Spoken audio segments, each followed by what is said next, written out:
বাংলাদেশ ব্যাংকের তত্ত্বাবধানে নিরপেক্ষ তদন্তের মাধ্যমে আমাদের চাকরিচ্যুত যাদের অন্যায় হয়েছে এইটা বাংলাদেশ ব্যাংকে তদন্ত করে রিপোর্ট দিবে, তখন আমাদেরকে আবার পুনর্বহাল করবে। এই 6 মাস 7 মাসের বেতন সহ আমাদেরকে পুনর্বহাল করতে হবে, যেহেতু আমরা কোনো অন্যায়ের সাথে জড়িত ছিলাম না, আমাদের সার্টিফিকেটের মধ্যে কোনো জাল ছিল না।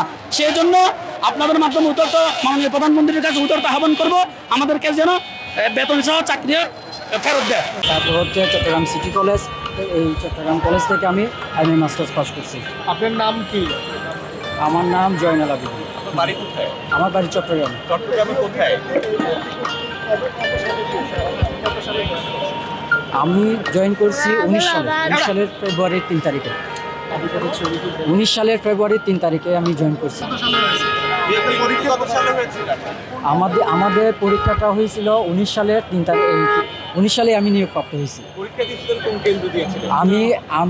আমি এই যে ইসলামী ব্যাংক টাওয়ারে এসে আমাদের পরীক্ষা হয়েছিল, ভাইবা হয়েছিল না। আমরা ইসলামী ব্যাংক টাওয়ারে এসে আমাদের ওই বিজ্ঞপ্তির মাধ্যমে তারপরে আমরা ভাইবা দিছি, ভাইবা বোর্ডের মাধ্যমে আমরা নিয়োগপ্রাপ্ত হয়েছি। এরপর আমাদেরকে আবার এখানে এসে আপনার এই ছবিটা কি আপনার?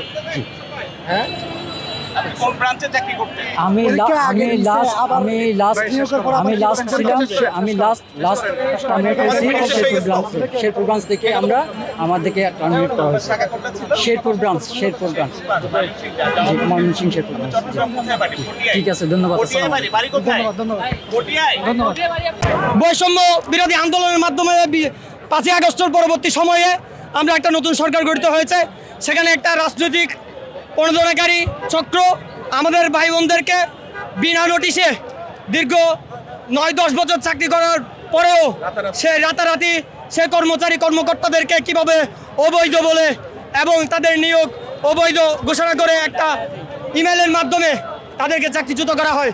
আমরা এই অবৈধ ম্যানেজমেন্ট ইসলামী ব্যাংকের অবৈধ পরিশোধ প্রত্যাহার চাই এবং অনতিবিলম্বে তাদেরকে প্রত্যাহারিত করা হবে।